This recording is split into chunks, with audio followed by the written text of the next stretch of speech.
prazer estar aqui com vocês. Espero poder dividir com vocês um pouco dessa minha vivência, trocar informações. Eu vou tentar passar o que eu aprendi nesses anos, errando e acertando, né, como todo criador. E espero que seja útil, tanto para os criadores que estão assistindo, quanto para os juízes, para a gente esclarecer alguns pontos da raça que às vezes surgem dúvidas e a gente não tem muito tempo, às vezes, de conversar. É uma excelente oportunidade. Então, começando aqui.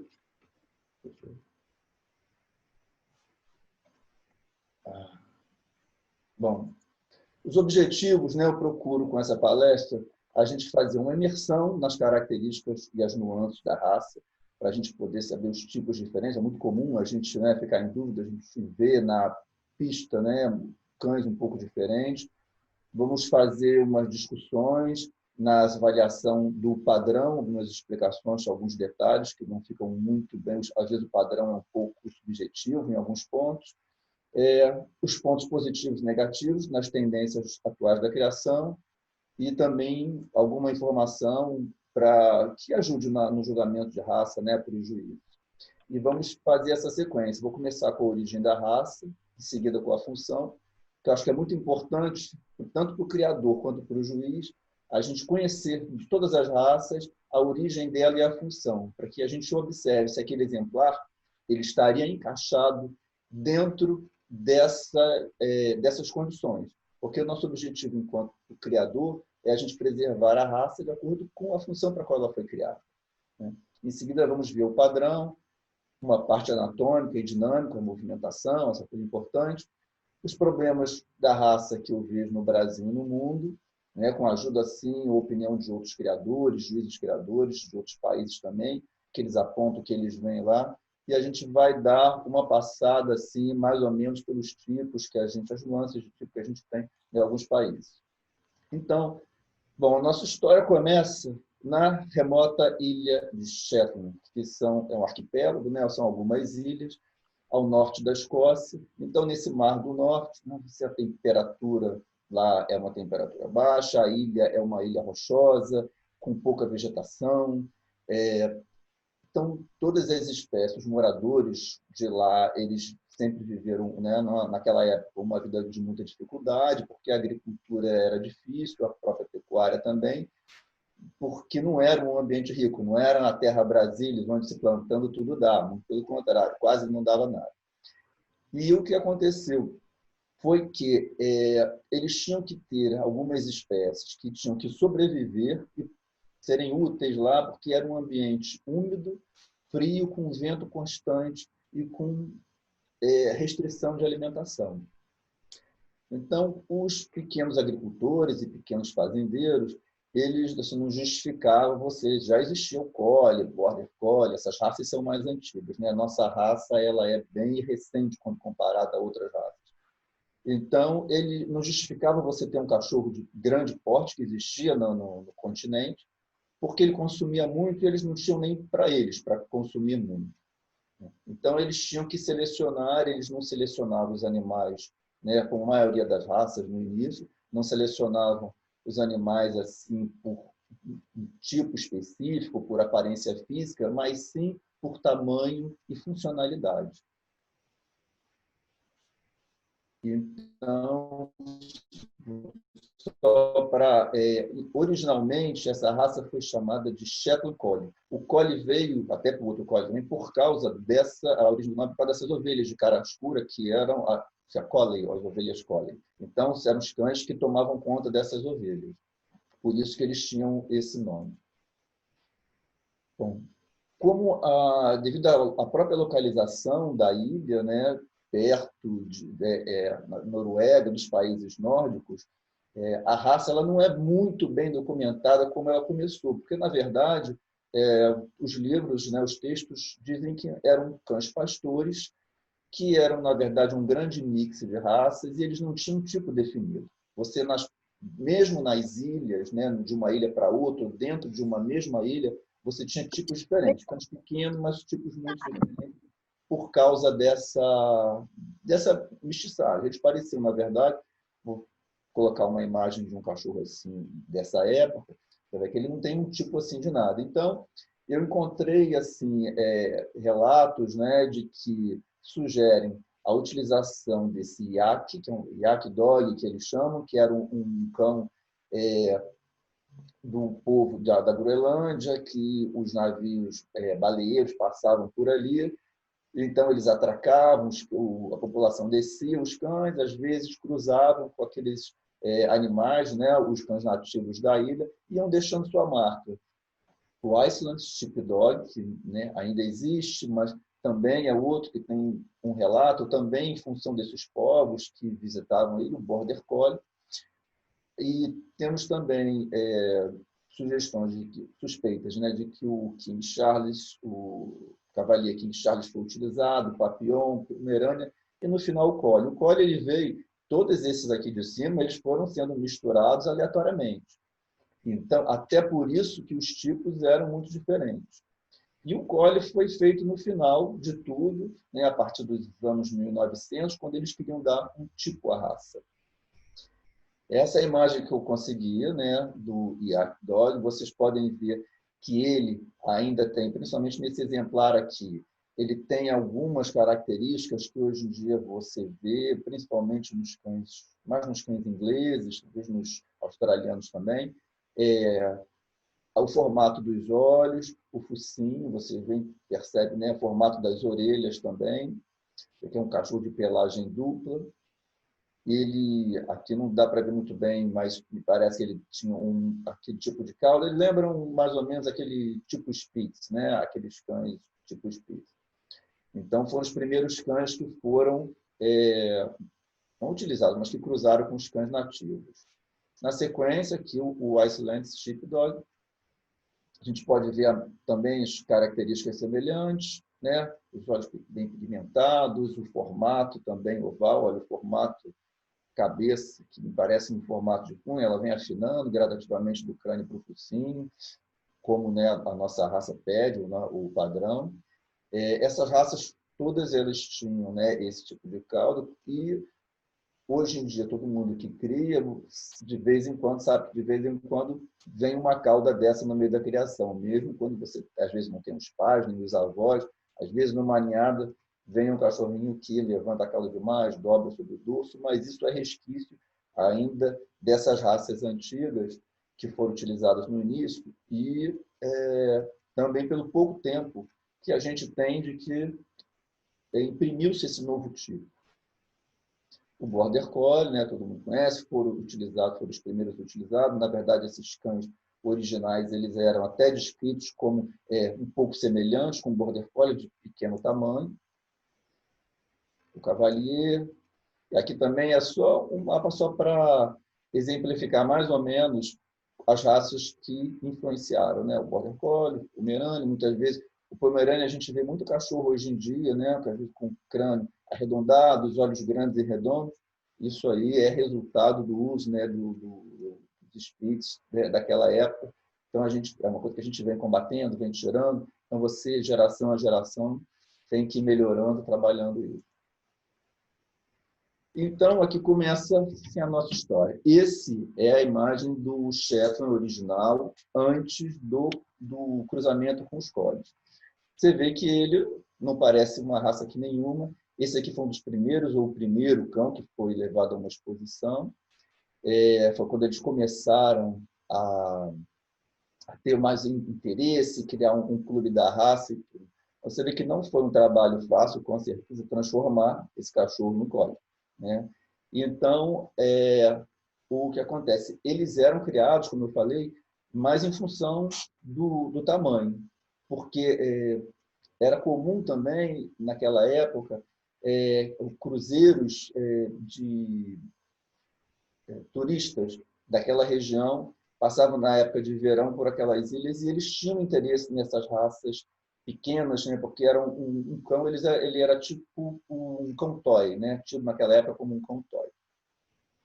Então, havia muito interesse na venda desses cães e eles começaram a reproduzir.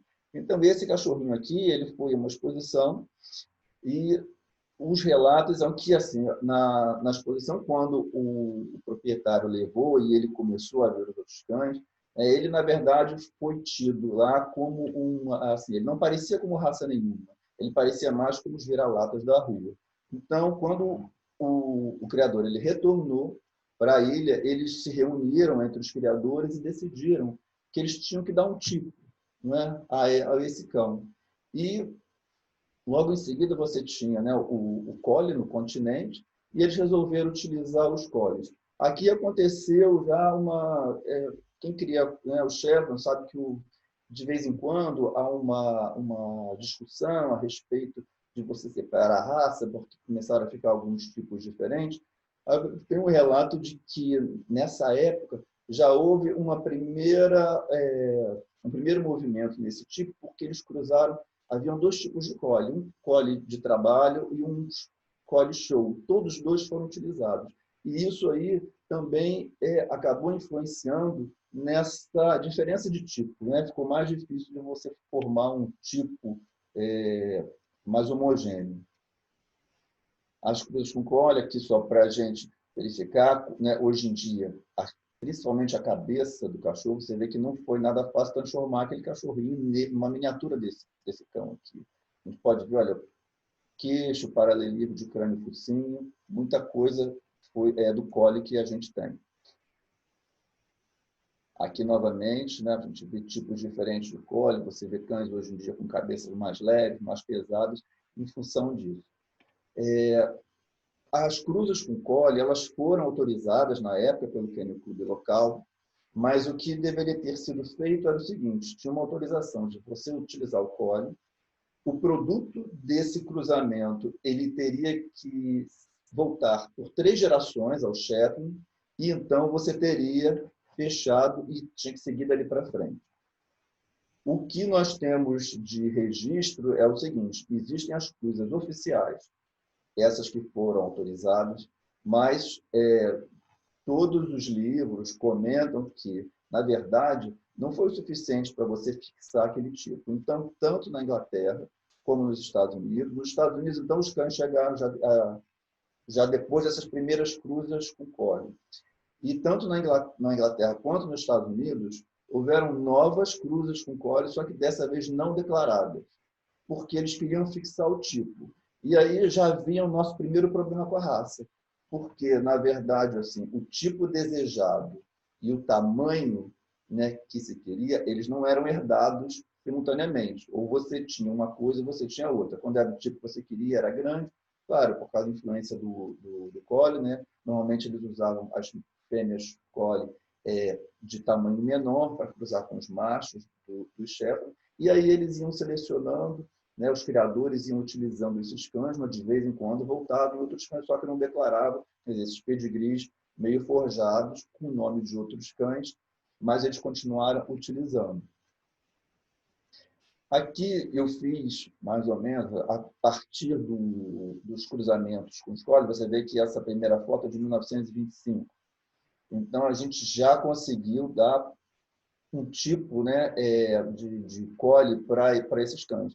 Vê que aquela foto foi mais ou menos de início de 1900, então tinha uns 20 anos depois, nós começamos a 25, 27, 34. Daqui para frente,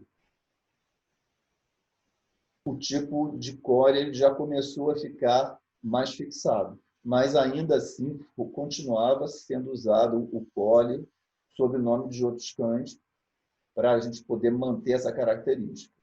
E com isso, a gente continuava com essa dificuldade de fixar um tamanho, de conseguir um tamanho ideal.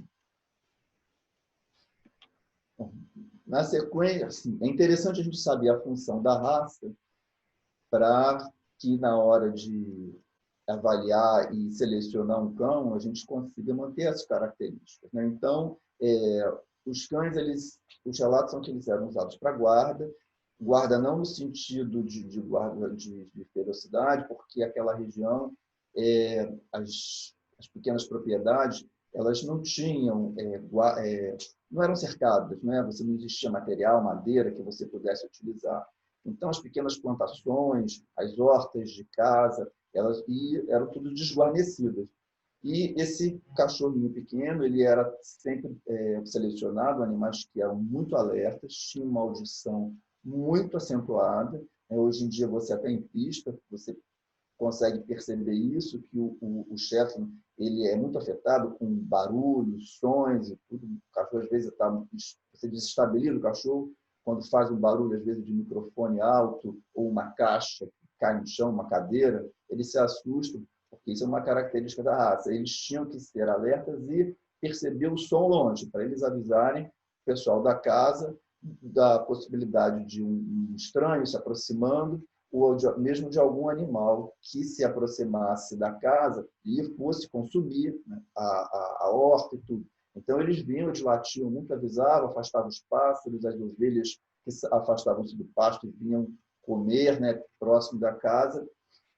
Então, a guarda é nesse sentido. E a companhia é porque havia mais um isolamento social naquela época, não por pandemia, mas por questão das distâncias e do clima mesmo da região. Então, eles faziam companhia quando os pastores saíam, fazia companhia para as esposas na casa e na própria companhia para os pastores também. Então, eram animais que dormiam em casa, dormiam com as pessoas, e isso deu ao Shetland uma característica muito vista hoje em dia, que é assim, quem tem um Shetland percebe nele quase que uma coisa meio misteriosa, que é a capacidade que ele tem de compreender e de atender ao seu dono, né? Ele tem todo mundo relata isso, né? Um comportamento muito diferente, ele aprende tudo muito rápido, ele sabe, entra no ritmo da sua casa, das diferentes casas, das diferentes famílias. E por isso, ele é um cachorro que tem essa personalidade. O pastoreio, ele sempre foi, né, de início, eles ajudavam os pequenos rebanhos, inicialmente, né, porque o chefe ele não tinha condição de cuidar de rebanhos muito grandes. Então, para rebanhos de 500 ovelhas ou mais, eles tinham que utilizar já os coles. Então, alguns coles também já eram presentes na ilha a partir do momento que começaram a formar grandes fazendas, o rebanho começou a crescer um pouco mais. Agora, eu tirei essas duas frases desse manual de estrutura e dinâmica, né, da CBKC de 87, que fala sobre o padrão, que eu acho assim, muito interessante, que ele esclarece um pouco qual é a função do padrão, né, na nossa orientação. Os padrões nada mais são do que a descrição da forma ideal para a realização do trabalho em cujo exercício a raça surgiu. Então, a forma é a imagem plástica da função. Quando você olha o cachorro, então ali está descrito o cachorro que era para desempenhar aquela função de pastoreio, aquela função de guarda, aquela função de caça. O padrão ele descreve como tem que ser o cachorro. Então, vamos começar. Na aparência geral, que é assim, muito importante, você encontra essa descrição no padrão: pequeno cão, de grande beleza, sem ser rústico, sendo flexível e gracioso em ação, porque é muito importante. A movimentação dele é graciosa e flexível, contorno simétrico para que nada no todo do cão, você não tem que ter nenhuma parte que se sobreponha, que se chame mais atenção do que outra específica. Ele tem que ser um cachorro bem balanceado, bastante pelo, a cabeça bem esculpida e a doçura de expressão. Isso eu coloquei em vermelho, é o que eu acho mais importante dentro dessa aparência geral que a gente tenha que ter em mente. Movimentação flexível, graciosa, contorno simétrico, onde tem que ser equilibrado, cabeça bem esculpida, a doçura de expressão, isso tudo vai formar o pastor de Shetland ideal. Então, é substância e refinamento perfeitamente balanceados. A gente tem que ter isso na cabeça para a gente não fugir aos exageros de tipo, né? Substância e refinamento balanceado. Então, aqui eu coloquei dois exemplares, um menor e outro maior. Aqui é um cão inglês. Você vê que ele é bem balanceado. Ele, independente do tamanho, é um cão aqui, a foto é maior, mas é um cão americano, uma ossatura mais pesada e tudo, mas também você percebe que é bem balanceado esse cão, né? Ele é proporcional na cabeça, o corpo, ele é tudo proporcional. O que não poderia você ter um cão com esse corpo, com uma cabeça muito fina, seria uma falta, ou ao contrário, esse cão com uma cabeça que fosse pesada demais em relação ao corpo dele. Você vê o contorno simétrico, né? Eles usam muito a palavra curvilíneo, né? Que é um cão que você tem que perceber que ele é curvilíneo. Você vê aqui, ó, todo o contorno dele, como é a mesma coisa no outro cão. Então, mesmo com diferença de tipo, você percebe que eles seguem o mesmo padrão. Outro cão aqui também, você que é um cão do Canadá, a mesma coisa, você vê o contorno curvilíneo, a expressão, a cabeça em proporção ao corpo, pelagem dele, tudo assim dá, o pescoço, tudo isso dá uma certa elegância que a raça não pode perder. A expressão doce que o padrão pede, ela na verdade ela acontece, ela se dá pela perfeita assim, pelo equilíbrio, né, entre o tamanho do focinho e a cabeça, que são proporcionais, é 1 para 1, a posição aqui, a posição das orelhas, que é uma inserção alta no alto da cabeça, próximas, a forma como o cão coloca as orelhas, esse 1/3 as orelhas, na verdade, são semeretas, né? Que é o termo que eles usam. O tamanho, a colocação e a coloração dos olhos também é importante.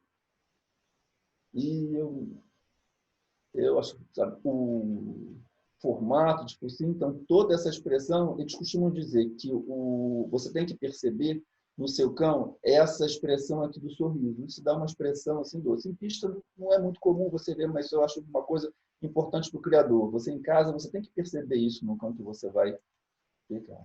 Novamente, você percebe que são outros cães, a mesma expressão você percebe neles. Cães de países de origem diferente. Novamente, a gente tem ali a expressão bem marcada. Eu coloquei essa foto para a gente perceber como que a expressão muda quando as orelhas ficam afastadas ou elas estão muito dobradas. Também que você vê que ele perde aquela expressão original, né? Ele tem um olhar assim, um olhar inquisitivo, né? Que as pessoas costumam falar. Ele perde essa característica. Uma outra coisa muito importante, e a gente deve, em qualquer padrão, né, em qualquer raça, a gente deve ter em mente, é que as proporções que o padrão diz como importantes, elas devem estar presentes. Na verdade, um cão, para ele ter a qualificação de excelente, ele tem que ter essas proporções importantes presentes ali. Se ele não tem, ele já não pode ser qualificado como um cão excelente. Proporções importantes aqui é crânio-focinho do mesmo comprimento. Você vê da ponta da trufa o stop, aqui a posição, o stop aqui entre os olhos, tem que ter o mesmo comprimento do crânio. Aqui um cão inglês, aqui um outro cão mais tipo americano-canadense, mas a gente percebe a mesma característica. Aqui a gente também pode perceber, olha, a posição das orelhas, inserção correta, portadas semeretas também, semeretas, o crânio plano. Você percebe aqui bem a colocação dos olhos, principalmente nesse aqui, que está de frente, que são olhos amandoados. Isso tudo, como eu falei, contribui muito para a expressão correta dele. Outra parte de proporções importantes, que é o crânio, e o comprimento do tronco, que o padrão pede ligeiramente mais longo do que alto. Então, o comprimento é daqui da ponta do ombro ao final do isco, ele tem que ser um pouco mais longo do que o comprimento da cernelha ao chão. Claro que quando ele fala ligeiramente mais longo, a gente fica, um pouco subjetivo, mas você não pode, o que ele quer dizer é que você não pode ter a impressão que ele é muito mais longo. Você tem que achar que realmente é pouca coisa mais longo do que alto. Que isso também vai contribuir para essa aparência, a elegância dele. Senão você comenta, daqui a pouco você tem um cachorro que lembra mais um Basset Hound, alguma coisa assim. Ele tem que estar longe disso. Ele não pode parecer em nenhum momento um cão baixo, de perna curta e comprida. Um temperamento alerta, gentil. Temperamento, o que caracteriza muito o Shetland é o seguinte, ele sempre é uma marca forte dele. Ele é reservado com estranhos, tem que ter em mente isso. Reservado com estranhos e ele responde prontamente ao dono. Isso a gente vê muito, né? Essa questão do temperamento. Eu gosto de lembrar, né, os criadores sempre falam para a gente, quando tem contato com juízes, tudo comentado. Em exposição, todo mundo já passou por isso. Às vezes o cachorro está alerta ali com o dono, às vezes o juiz vem e quer dar uma conferida naquela expressão, ele chama, e o cachorro está com a orelha colocada, está com aquela cara, né, aquela expressão bonita ali para o dono, ele olha muitas vezes para o outro lado, porque ele não conhece. E às vezes o juiz acha que isso é falta de temperamento, mas isso é o temperamento do cão, né, específico, porque ele é um cão reservado com estranho. Então ele não vai se mostrar muito afetuoso, né? Alguns cães já fazem isso, porque as pessoas começam a trabalhar nesse sentido, mas não é a característica original dele. Passando agora para a cabeça, a descrição da cabeça é a seguinte: deve ser uma cabeça elegante, bem esculpida, em formato de cunha, quando vista de cima ou quando vista de perfil. É uma cunha alongada, então ela vem afilando da região aqui onde ficam as orelhas, afilando suavemente em direção ao focinho. Então, você pode ver aqui, o padrão também pede o paralelismo de crânio e focinho. Essas linhas paralelas, elas, assim, é uma linha imaginária, ela não pode ser uma linha muito distante, porque o padrão, o stop é um stop suave, então ele não pode ser muito alto, então essa testa aqui ela não pode ser muito alta, o que afastaria essa linha aqui da outra.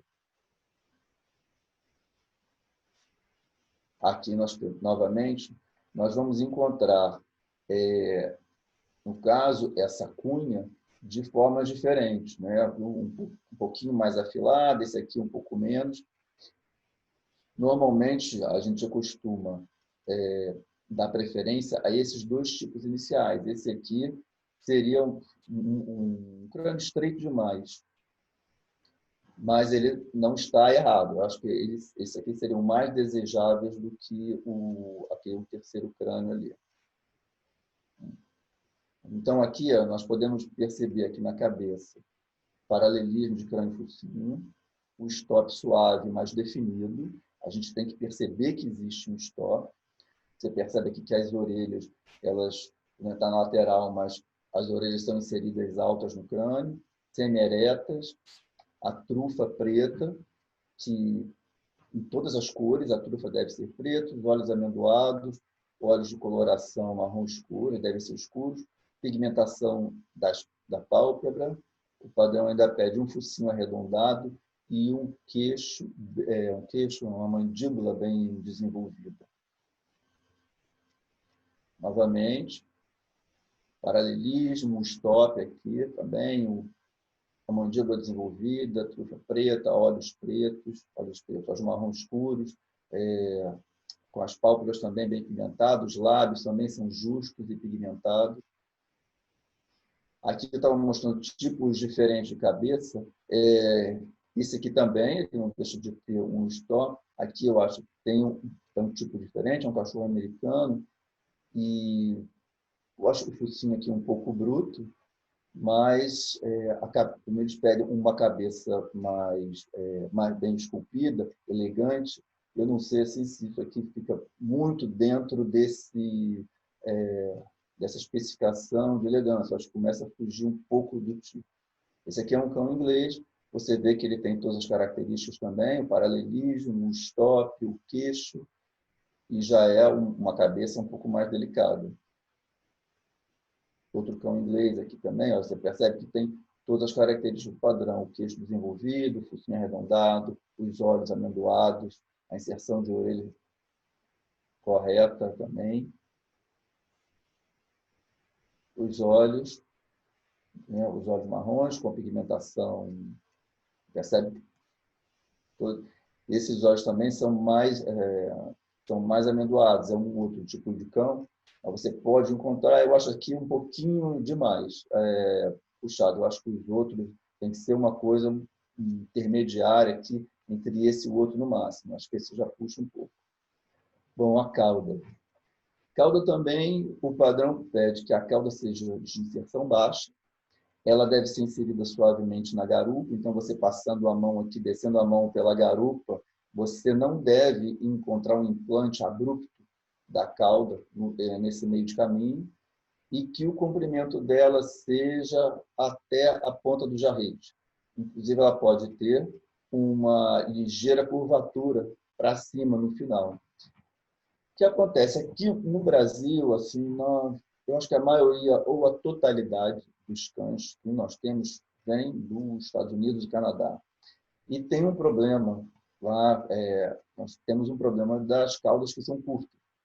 Eu não me lembro de ter visto, ou talvez tenha visto um cão em que a cauda faz essa pequena curvatura aqui para cima. Não é comum, é uma coisa que a gente tem que trabalhar, mas os criadores têm que estar atentos que essas caudas, muitas vezes, nós pegamos caudas curtas assim, que ficam bem acima do jarreiro. Isso aqui é quanto ao porte de cauda durante a movimentação. A cauda ela é correta, ela está sem estar alta. Aqui, quando o cão está em velocidade um pouco mais à vontade em pista, é comum você ver a cauda reta, ela não deve ultrapassar a linha do dorso. Algumas vezes a gente percebe isso em pista, né? Aqui isso seria uma falta, esses dois. E o que eu acho, muitas vezes o cão, principalmente o cão macho, na hora que ele está passando na pista com outros cães, às vezes ele pode ficar um pouco mais excitado e até elevar a cauda bastante, né, porque ele está se posicionando em relação aos outros indivíduos ali. Eu, assim, enquanto juiz, para tirar essa dúvida quanto ao porte de cauda, eu deixaria ele dar mais voltas, porque essa cauda tenderia a voltar para o local, à medida que o animal relaxasse ali. Se ele está dando volta e permanecendo, realmente você tem um problema de garupa, de inserção da cauda, né? E fica mais evidente. O padrão ele pede um pescoço, né, com algum arqueamento e assim, ele fala de uma forma meio subjetiva, que é um comprimento suficiente para um porte elegante da cabeça. É, o que acontece quando você tem, na verdade, um bom ombro, uma boa colocação de ombro, você tem um pescoço bem delineado, bem definido. O que nós vemos muito, que é um problema muito comum na raça, não só no Brasil, mas em outros lugares, conversando já com outros criadores também, é que nós temos muito problema de frente. Então, quando você tem um ombro que você aumenta essa angulação, joga a escápula para cima, você vai diminuindo esse pescoço. Sobe a altura da cernelha, né? E você vai diminuindo o comprimento do pescoço. O tronco ele pede uma linha, o dorso ele deve ser nivelado, com uma pequena curvatura no lombo, e em seguida a gente vem a garupa que deve descer suavemente. Então, uma garupa que tem uma inclinação muito acentuada, muito abrupta, né? Não é desejada. E o que acontece? Essa curvatura, muitas vezes, as pessoas, você vê que, na verdade, quando você tem essa impressão de que esse dorso ele vem até aqui no lombo, é porque, normalmente, o criador, na hora que vai apresentar o cão, a gente tira o pelo aqui atrás para ficar mais reto. Quando você passa a mão, você percebe essa curvatura levemente mais alta aqui para fazer essa curvatura do lombo. O tronco, novamente, aqui, olha, a profundidade do peito deve vir até o cotovelo e nós devemos ter o o cotovelo a meia distância da cernelha e do chão. Então, do chão ao cotovelo tem que ser a mesma distância do cotovelo à cernelha.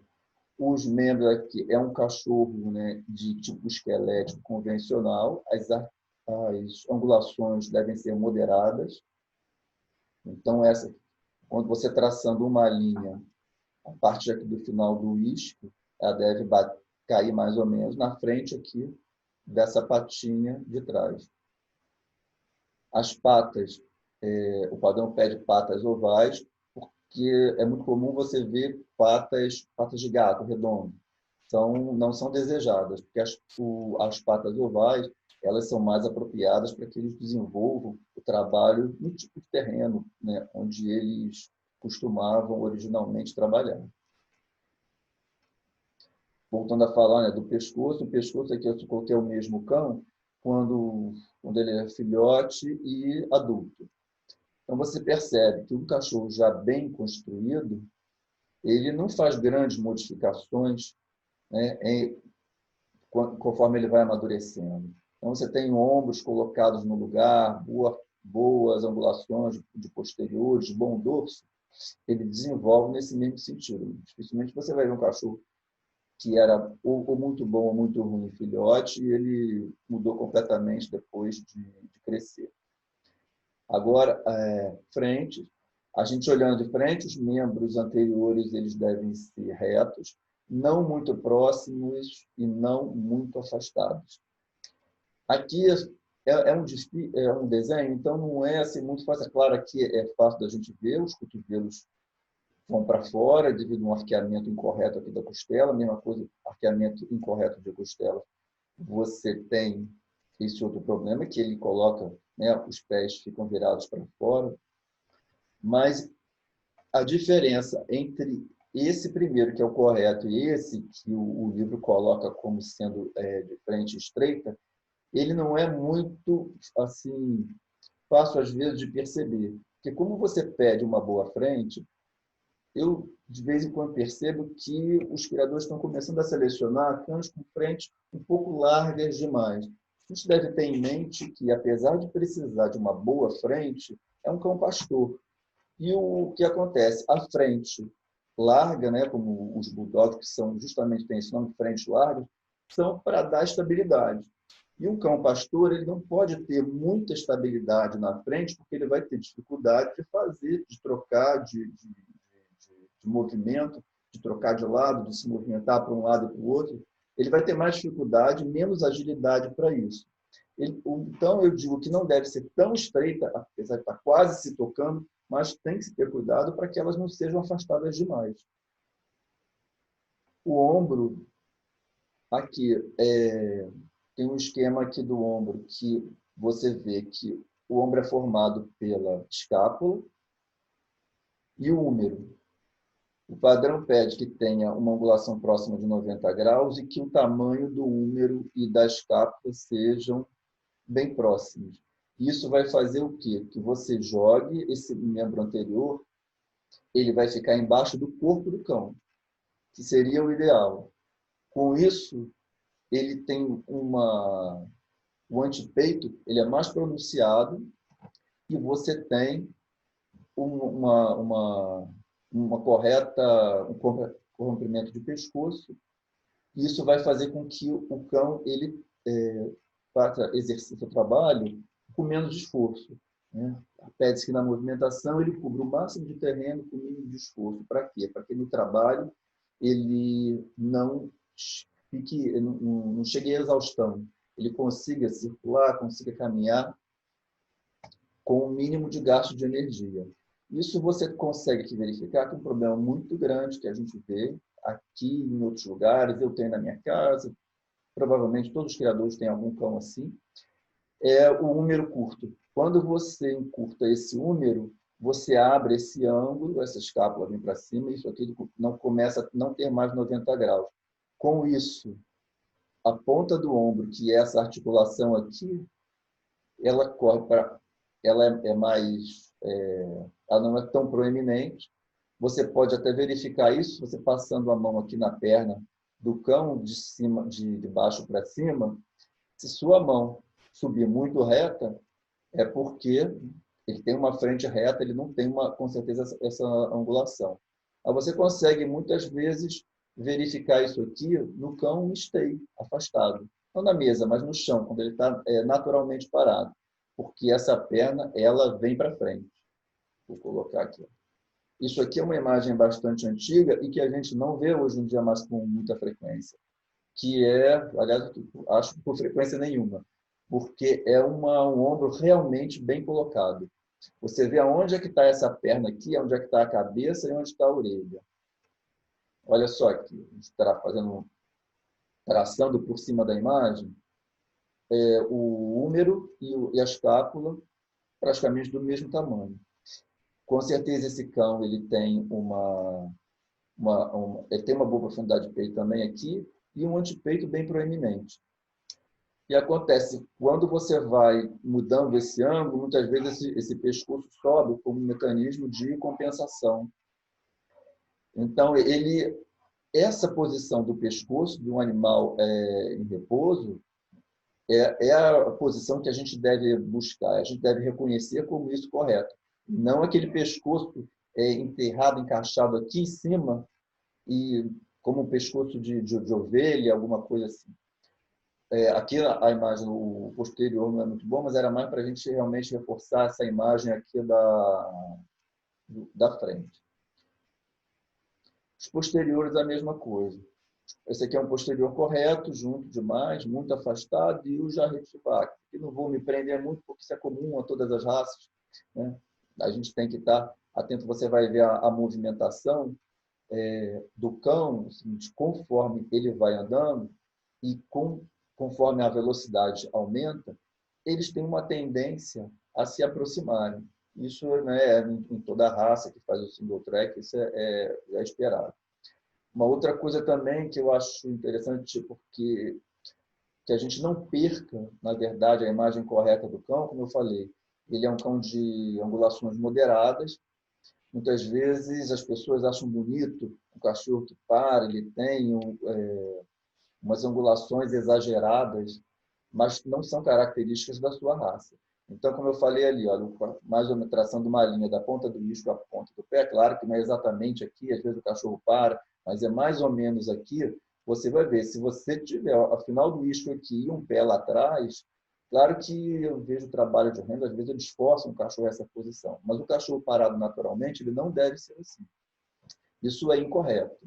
Nós temos que ter em mente o que é correto, porque daqui a pouco a gente está completamente fora do que o padrão pede. Então, quando você tem, né, as articulações nos lugares, as proporções corretas, que nós vamos ter uma movimentação característica da raça. Aqui a gente pode ver, ó, tem bastante alcance e propulsão. Uma coisa, quando você quer verificar se essa propulsão, a movimentação, eles têm boas angulações, com isso a gente consegue uma boa movimentação.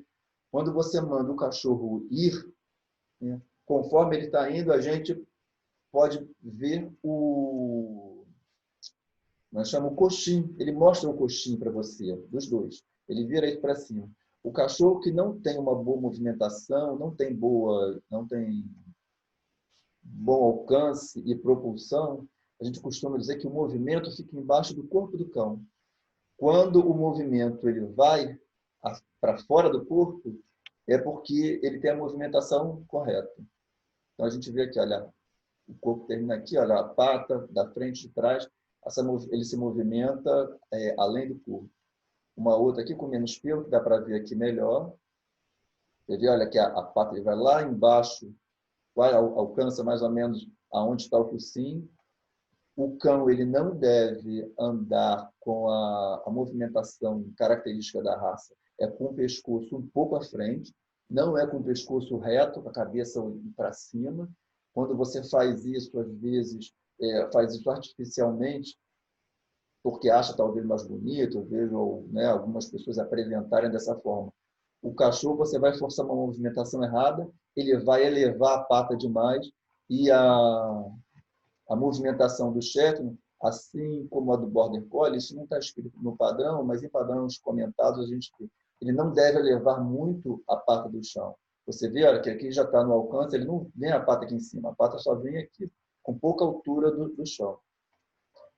Ali eram dois, como você vê, um cachorro inglês, em Crufts também, uma movimentação maravilhosa, um outro tipo. Um cachorro que poderia ser apresentado em qualquer lugar, tanto na Inglaterra, Brasil, Estados Unidos. Ele estaria bem colocado, bem representado em qualquer lugar que ele fosse. E como eu falei, um cachorro bem construído, com boa movimentação, ele até melhora conforme ele cresce. Mas ele não vai, tá vendo? O cachorro, você tem alcance, tem uma boa propulsão, um bom equilíbrio.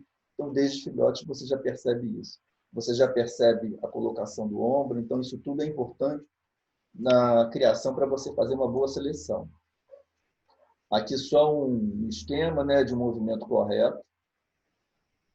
Aqui, embaixo, aqui nós temos o passo de camelo, que se caracteriza pela movimentação dos dois membros do mesmo lado ao mesmo tempo, e isso faz com que ele tenha uma movimentação assim, meio bamboleante, né, de um lado e para o outro. Então, ele percebe que ele não pode, no mesmo momento, mover a pata da frente e trás para o mesmo lado.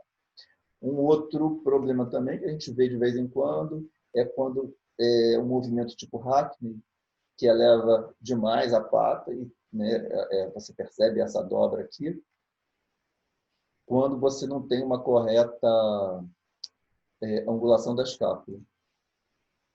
Então, na pelagem do cão, o Shetland ele tem uma pelagem dupla, o subpelo macio e bem abundante, o que dá esse volume, né, no corpo é o subpelo, e por fora, o pelo de cobertura é um pelo mais áspero. Até como o Carlito comentou na palestra dele, eu já percebi também assim, que os cães de pelagem preta, não é que eles sejam sedosos, mas não é tão áspero o pelo quanto dos sables, né? E dos azuis. Eu percebo um toque assim, ele é levemente mais macio, levemente, porque um pelo macio estaria errado. Uma outra coisa também que eu gosto de comentar na pelagem é somente prejuízos. Eu acho que um pescoço, né, um colar branco. Outra coisa, no pescoço, eles têm pelo mais abundante no pescoço.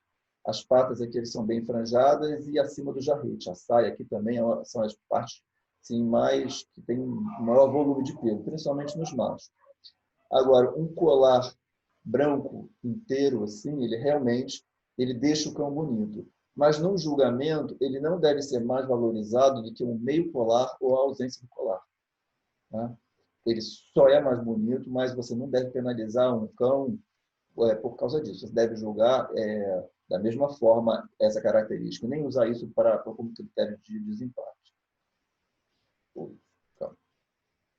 Agora, as cores. Nós temos o Sable, né, que era o Master de antigamente. Ele pode ir desde um dourado bem pálido até um marrom mais escuro, que é o mahogany, né, escuro. Nós temos os cães tricolores, esse aqui de baixo, o tricolor, o corpo é basicamente preto, ele pode ter marcações brancas e tem as marcações de tan. Quando eles têm, nesse caso aqui, quanto mais vivo e mais intenso, né, a cor do tan, aí sim é melhor do que quando você tem um outro que tem um tan um pouco mais pálido e menos aparente. Temos também os azuis. Os azuis aqui a gente pode ver o azul com ou sem as marcações de tan. Nos Estados Unidos eles chamam do Blue Merle e do Deep Blue, mas são azuis. Entendeu? É o azul com marcação de tan e sem marcação de tan. E temos também os preto e branco. E o padrão também comenta sobre um preto e marrom. Eu acho que os preto e marrons não existem. Eu nunca vi nem foto. Eu acho que eles estavam mais relacionados aos cães. O padrão colocou isso lá desde a primeira descrição de coloração, mas eu acho que depois que foram colocando os coles, isso foi desaparecendo. Aqui para exemplificar, né, o Sable, que pode ir desde um mais pálido, né, mais claro do que isso aqui, até um avermelhado, Esse aqui também não, ele não é um tricolor, é um cachorro, o Mahogany, ele é bem escuro, mas é marrom. No caso, isso aqui é uma falta. Os cães Sable, o tronco ele não pode ter manchas brancas isoladas no corpo. Você pode ter o branco, né? As marcações brancas são permitidas no pescoço, nos membros, ponta da cauda, na mandíbula, no focinho, até na cabeça aqui, no sulco frontal, mas não no tronco. Seria uma falta altamente indesejável. O tricolor e o bicolor, e aqui as marcações de tan são bem vivas nesse cão aqui, as marcações brancas também, nos locais aqui corretos. O preto também, o preto e branco. E os azuis. Bem, no caso do azul, o padrão ele pede um azul claro, prateado, com manchas e marmorizado de preto. Manchas e marmorizado de preto. Aí, o que acontece? Seria, a princípio, esse cachorro aqui seria o mais correto. Mas a gente vê muito cachorro com muita mancha preta e manchas pretas grandes. O nosso padrão, eu coloquei aqui, esse aqui é um outro cachorro azul, só para a gente ver também, é um cachorro assim um pouquinho longo, mas é a coloração azul, né, dele, de um azul claro com aspecto prateado. E a falta aqui são as manchas pretas grandes. Nosso padrão diz que manchas pretas grandes são altamente indesejáveis. Então, assim, eu conversei com um criador e juiz americano e eu perguntei, porque lá também não é desejável que você tenha essas manchas pretas grandes. E eu vejo, né, nós vemos que os cães americanos é muito comum você ver nos azuis, esse tipo de azul, isso aqui é comum, não é penalizado, esse cão fecha um campeonato com tranquilidade lá. E, enfim, eu perguntei o porquê que eles eram assim mais condescendentes com isso. E a explicação deles foi o seguinte, que lá eles acham que a mancha preta, você não tem um controle sobre o tamanho dessas manchas. Então, o que eles procuram avaliar, por exemplo, aqui nesse cão, é a qualidade do azul. E que se eles fossem eliminar ou não dar excelente para todos os cães que tivessem, eles iam reduzir muito o número de cães em pista. Então, essa foi a explicação dele. Não que seja certo ou errado, mas foi a explicação que eu encontrei para eles não penalizarem tanto, porque isso aqui é altamente indesejável, tanto quanto aquele primeiro que eu mostrei, que seria o sable com a mancha branca também no tronco. Agora, o tamanho. Tamanho para macho 37, 35,5 para fêmea, sendo que pode ultrapassar 2,5, pode ir para cima, tanto para baixo. Quando você ultrapassa esse tamanho, aí, para cima ou para baixo, torna-se altamente indesejável também. Vocês vejam que no nosso padrão, isso, tamanho não desqualifica. Você pode até, de repente, um cachorro com 40 centímetros, você dá muito bom porque é altamente indesejável, mas você não pode desqualificar um cachorro por causa de tamanho. Então, a gente vê que tamanho. Esse aqui é um cachorro americano. Você vê que essa coisa de que, porque cachorro americano é grande, né? Cachorro americano não é grande. Eles têm também um limite de tamanho. O limite de tamanho deles é um pouco maior do que o nosso, que vai até 16 polegadas, acho que é 40 centímetros e meio. E, no caso dele, desqualifica acima disso. Mas eles procuram também ter cães pequenos. Aqui um cachorro tricolor, aqui boas proporções, olha, uma boa frente, que não é muito larga, boas marcações, aqui tudo um cachorro pequeno. Problemas atuais da raça. Eu conversei com dois criadores, né? Um deles é um juiz também, um americano e outro inglês, que é a Debbie Person, que apareceu na foto do cachorrinho dela quando ganhou ali em Crux, para saber quais eram os problemas que eram mais comuns, né? E é interessante que eles me relataram os mesmos problemas. Inclusive, quando nós tivemos a nossa nacional aqui no ano passado, o Hector também, ele falou que isso era um problema que ele via em cães do mundo todo, que são as frentes. Como eu falei, A frente correta, com húmero e escápula do mesmo tamanho, ela é cada vez mais rara. Então, nós temos muito húmero curto, muito mesmo. Né? Eu não estou falando aqui, criador, tenho aqui, todo mundo com certeza tem isso em casa. Né? É um problema comum na raça e é uma coisa que eu até enfatizei muito nessa palestra, porque é uma coisa que nós, criadores, temos que estar atentos e nós temos que trabalhar para melhorar isso e melhorar muito. Então, coloquei aqui, ó, esse cachorro, a gente vê aqui o tamanho que eu não mostrei, o húmero, a diferença do húmero para a escápula. E isso aqui vai fazer com que ele vai restringir o alcance, né, do movimento dele. Às vezes ele pode ter até uma boa angulação de posterior e tudo, mas ele não vai conseguir fazer um trabalho, não vai ter um movimento balanceado, tudo, se ele tiver esse desequilíbrio aqui. Aqui eu aproveitei essa foto, foi uma criadora, ela estava mostrando o desenvolvimento de um filhote. Aqui a questão no debate era outra. Ela postou para dizer que às vezes as pessoas se desfaziam dos filhotes ainda muito cedo e que ela ficou com esse filhote que não parecia ser assim, muito grandes coisas pela cabeça e tudo não parecia ser muito promissor e ele melhorou muito quando cresceu. E, realmente, se você olhar a cabeça, levando em consideração o tipo que eles usam lá e tudo, ele até realmente melhorou, o queixo cresceu aqui, ficou... Porque o Shepherd também é interessante. Você pegar um cachorro de 1 ano, 10 meses, 1 ano e meio, ele tem um certo desenvolvimento. Eu acho que um cachorro nessa idade, quando você olha, você tem que conseguir perceber as qualidades dele, mas ele tem que parecer que ele tem que amadurecer um pouquinho mais e que ele vai melhorar mais. Porque entre 1 ano e 5 ou 6 ou até mais, o focinho fica mais cheio, o queixo fica mais evidente, o stop muitas vezes fica mais evidente também.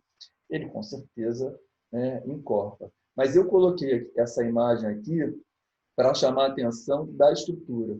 Você vê como a localização do membro anterior aqui, muito embaixo da orelha. Vocês lembram daquele cachorrinho da foto preta e branca, daquele cachorro azul, que a perna dele era mais ou menos aqui atrás, porque você tinha uma escápula e um húmero de mesmo tamanho, então ia bater mais ou menos aqui atrás.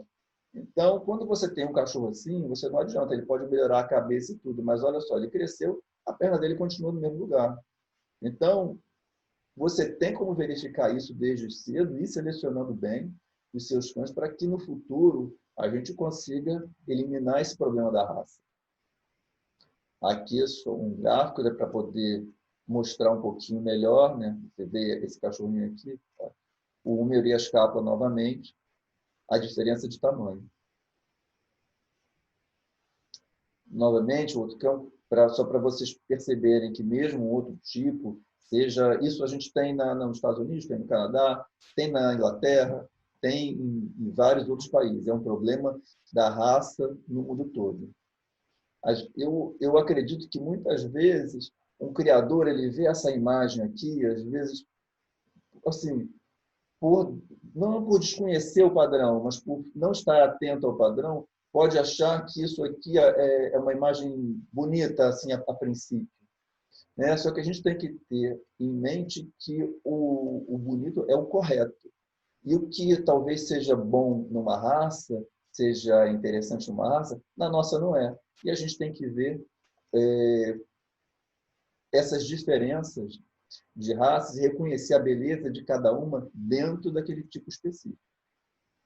Novamente, aqui o ombro, você vê que esse é um ombro pior ainda. Esse aqui, quando eu vi, eu achei por um acaso essa foto aqui na internet, mas quando eu vi esses gráficos aqui, olha, isso aqui é da imagem anterior, onde você vê um membro anterior embaixo da orelha, e aqui, ele está à frente da orelha até. Aí eu vejo esse cachorro, ele parece uma angulação bonita aqui atrás, mas olha aqui a pá. Está quase aqui embaixo do olho. Então ele tem uma frente toda errada, não vi esse cachorro andando, mas nós não podemos ter isso aqui, nós temos que evitar, reconhecer, e a gente não deveria nem reproduzir esse cão aqui, porque ele vai ficar passando esse problema para frente, E quando você cruza a frente ruim com outra frente ruim, com outra frente ruim, vai ser cada vez mais difícil para a gente retornar isso e conseguir colocar uma frente correta nesses animais. Bom, a grande controvérsia da nossa raça é justamente esse tipo inglês e tipo americano. E o que acontece? Houve até já bastante discussão com relação à separação, né, dessas raças, porque eles são muito diferentes. E, na verdade, os criadores, né, sempre prevaleceu a opinião de que não se deve fazer essa separação, porque, na verdade, você vai restringir muito por genético. E eu acho que realmente eles foram para caminhos diferentes, caminharam para lados diferentes, né? Você vê que os cães americanos eles têm um pouco mais de substância, eles têm uma ossatura um pouco assim, um pouco mais forte, né? Mas o padrão ele pede ossatura forte sem ser pesado.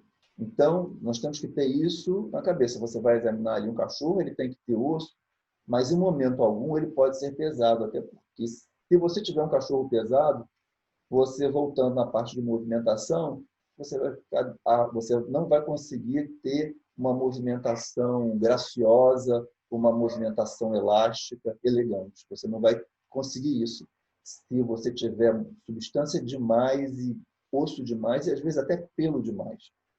Bom, aqui só para dar um panorama mais ou menos da raça aqui pelo mundo. Os cães ingleses ou europeus, eles são mais ou menos, né, parecidos. Vai ter pequenas diferenças, mas são mais ou menos desse tipo. Pode ver que tem uma elegância. Novamente, aqui o cachorrinho da Deb, ele ganhou lá em Perth, tudo. Um outro exemplo de cão inglês ou europeu. Novamente, aqui, esse aqui parece um pouquinho mais fino, focinho, talvez fosse um pouquinho mais fino aqui também. Os cães americanos, você vê aqui por esse tamanho que não é um cachorro grande, né? Mas eles têm um pouco mais de osso, um pouco mais de substância. Eu, conversando com o Tom, ele me falou o seguinte, ele acha que os cachorros parecem também ter mais osso, que se vocês repararem bem, eles têm mais, eles selecionaram, né, assim, eles têm mais subpelo nas patas, então as patas realmente parecem mais grossas. Mas a grande diferença mesmo dos cães é um pouquinho da substância no corpo e as cabeças, né? Essa cadela aqui até parece que tem os olhos bem oblíquos e amendoados, mas os cães americanos geralmente têm os olhos um pouco mais frontais.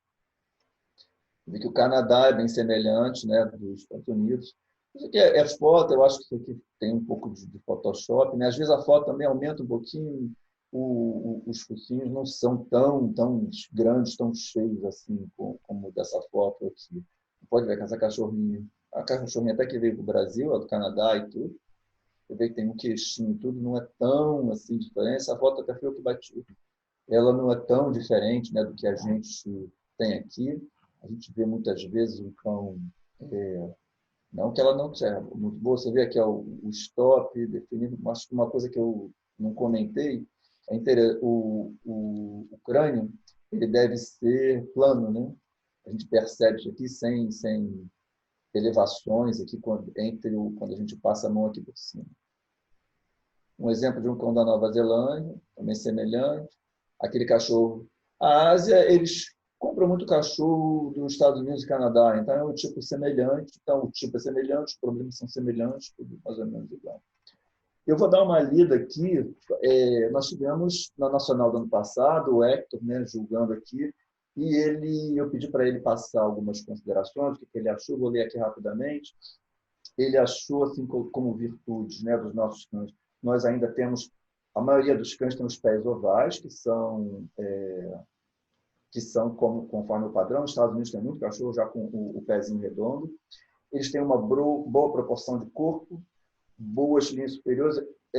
Eu queria salientar o seguinte, dentro de uma classificação excelente, muito bom, bom como se fosse. Ele falou boas linhas superiores, boas garupas, ou seja, precisamos também melhorar um pouco, não são ruins, mas o tamanho é moderado, sem grandes extremos, e ele achou, de uma forma geral, bom temperamento. E as áreas para melhorar, ele chamou a atenção da cabeça, principalmente os planos paralelos. Os nossos também achou a profundidade do crânio, ele achou muito grande aqui. Acho que tinham que ser menos profundos, porque o padrão, também não falei isso na hora, o padrão ele pede que tenha largura, profundidade, o comprimento do crânio do focinho, como é 1:1, né? O comprimento do crânio, eles em harmonia, ou seja, semelhantes. Que isso vai dar uma harmonia na cabeça toda do cão. E os nossos cães alguns estão com a profundidade de crânio um pouquinho acima do que seria o desejado. Os olhos, né, a posição e o formato, devemos, né, prestar mais atenção nos olhos amendoados, que tendem um pouco para ser arredondados, e na mandíbula, o desenvolvimento da mandíbula. Na verdade, o padrão americano ele pede que o acabamento da mandíbula seja embaixo do focinho, embaixo da narina, que vai até o final. E o nosso padrão, né, o FCI, ele não pede isso, ele pede apenas uma mandíbula bem desenvolvida. Isso é uma coisa interessante que eu achei nessas leituras. Eu falo assim, é muito comum. Tipo, eu não achei uma palavra em português que explicasse sozinha, que eu pudesse usar como soundness. Então, eu vou manter o soundness. Type and soundness. O que é mais importante? Então, eu encontrei o seguinte, a teoria que o tipo é uma característica que torna a raça distinta das outras. Assim, você tem um cavalo puro sangue, ou um cavalo campolina e um cavalo árabe, são cavalos, mas é um tipo de cavalo diferente. Então, eles não são semelhantes, são outras raças. Então, o tipo caracteriza uma raça daquela distinção. E o soundness seria uma correta estrutura corporal, no caso, que permite uma boa movimentação. E isso, correta estrutura corporal, envolveria osso, músculo e angulações. E uma coisa que a gente tem que levar em consideração é a correta movimentação para aquela raça. Então, as duas teorias, uma teoria diz que são coisas separadas, né? O tipo, que seria aquela descrição do padrão que caracteriza a raça, e soundness seria a mesma coisa. Então, você tem esse questionamento do que é mais importante. E tem uma segunda teoria que ele acha que o tipo é tudo, que inclui a movimentação, inclui o sound, estaria tudo junto. Eu acho essa assim, mais interessante porque, na verdade, ele iria complementar o tipo, né, a movimentação, não é uma coisa separada. E a gente também, então, o tipo aqui, ele fica como tipicidade, né? E tipo, a gente também escuta muito falar, e a gente também usa, para falar sobre diferenças entre indivíduos e linhas de sangue. Então, assim, o que eu acho é que quando você faz uma criação visando tipo, o que acontece? Uma criação visando tipo é um trabalho meio que artístico. Você não é uma ciência exata. Né? O tempo inteiro, durante uma criação, você vai fazer uma construção, geração após geração. Então, o criador tem que ter na cabeça que ele tem que ter as características, as virtudes mais importantes e que ele tem que ter e ele tem que trabalhar nesse sentido. E, ao mesmo tempo, como nenhum cão é perfeito, todos os cães têm faltas, os melhores, os piores, têm virtudes e faltas, você tem que ter na cabeça quais são as faltas que você pode conviver e quais são as que você não tolera. E o que vai acontecer? Isso, no passar do tempo e com o seu trabalho, isso vai distinguindo uma linha de sangue, como a gente fala, um tipo. Porque assim, eu escuto alguns criadores começando que tem que formar logo um tipo. Eu acho que você não tem que formar logo um tipo e pensar nisso. Esse tipo do seu caminho, da sua criação, ele vai se formar sozinho, no decorrer do seu tempo de criação, conforme o seu trabalho vá caminhando. Somente porque você vai criar, o tempo inteiro você trabalhar com ganhos e perdas. Você vai ganhar em alguma coisa, mas você inevitavelmente vai perder um pouco de um outro lado. Então, você tem que saber pesar isso bem para você não se fixar muito em uma coisa só não, você separar cães, né? O Hector até usou um termo engraçado que foi o Frankenstein Dog. Ele acha que aquelas pessoas, você tem assim, você tem a cabeça nesse cachorro, você tem o rabo naquele, você tem o tronco desse. Então, na verdade, o cachorro ideal era um pedaço de cada um. Você tem que ter seus cães bem balanceados. Eles vão ter faltas, então as faltas menores e as principais virtudes para você poder ter bons indivíduos.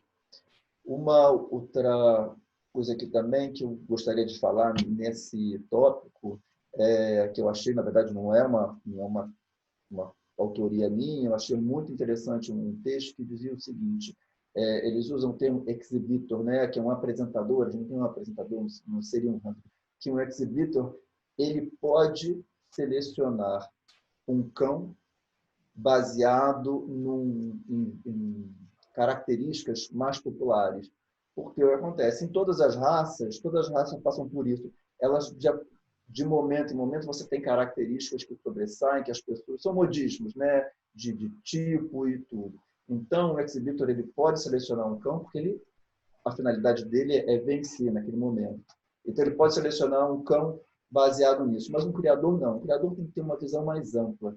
Ele tem que olhar o cão como um todo, porque os criadores realmente que atravessaram os tempos sendo bem-sucedidos e que sobreviveram a todos os modismos foram aqueles que tiveram essa visão e que tinham em mente o padrão. Porque os modismos vão passar, nós vamos passar, tudo isso vai passar, mas o padrão fica. O padrão vai estar ali permanentemente.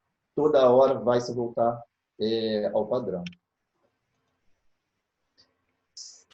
Aqui eu coloquei só algumas, né, uns toques rápidos aqui, porque para a gente poder ter o tempo das perguntas. Acho que tanto para julgamento do juiz ou até para o criador também, né? Você deve sempre ter em mente que o chefe ele é reservado com estranhos, então ele não vai ser um cachorro, não é